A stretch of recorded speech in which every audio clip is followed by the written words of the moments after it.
সেই শামীম ওসমানকে সেখানকার বিএনপি নেতাকর্মীরা প্রতিহত করেছিল এবং একজন লোক সাহসী ভূমিকা পালন করেছিল। তারপরে সেই আওয়ামী লীগের লোকেরা গিয়ে সেই বিএনপি সেই লোকের বাড়ি ঘর পর্যন্ত জ্বালিয়ে দিয়েছে। আমরা মাফ করতে চাই না, আমরা ন্যায় বিচার চাই।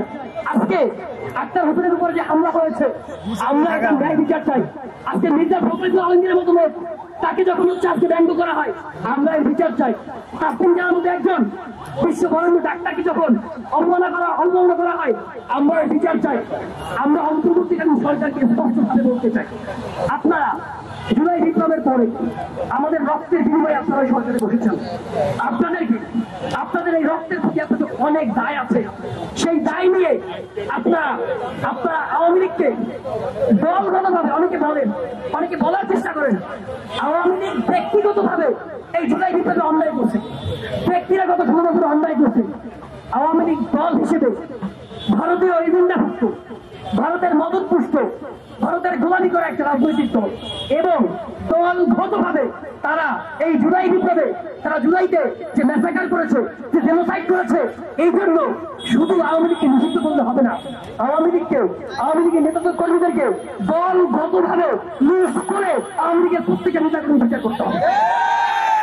এই বিচার যদি বাংলাদেশের মধ্যে করতে না পারেন, আপনারা দেখেন দ্বিতীয় বিশ্বযুদ্ধের সময় জার্মানিতে হিটলারের যে রাজনৈতিক দল ছিল, সেই হিটলারের দলকে রাজনীতি করতে পারে, সেই রাজনৈতিক দল রাজনীতি করতে পারে না।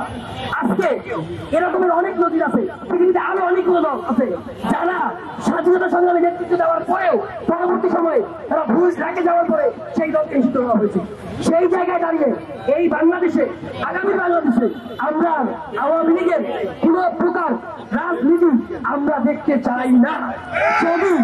যদি কেউ এই দেশে আওয়ামী লীগের রাজনীতি প্রতিষ্ঠা করতে চান, আমাদের রক্তের উপর দিয়ে, আমাদের জীবনের উপর দিয়ে, আমাদের লাশের উপর দিয়ে এই দেশে আওয়ামী লীগের রাজনীতি প্রতিষ্ঠা করতে হবে।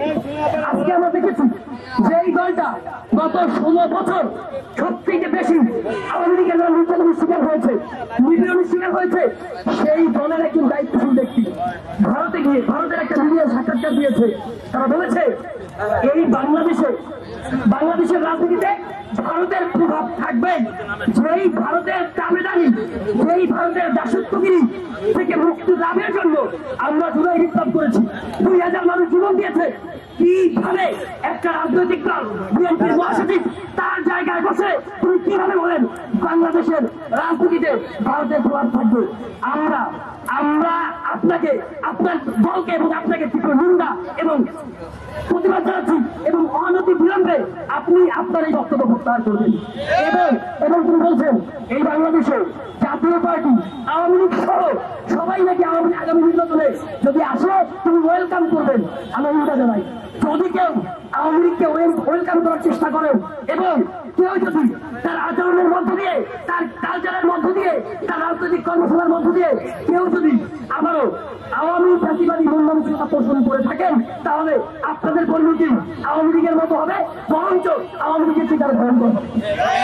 আমরা সুস্পষ্ট এই প্রোগ্রামের মধ্য দিয়ে আমরা সুস্পষ্ট একটা মেসেজ এবং সুস্পষ্ট একটা বার্তা দিতে চাই। এই বাংলাদেশে সবাই থাকবে, শুধু থাকবে না আওয়ামী লীগ এবং আওয়ামী লীগের দোষরা। সেই জায়গায়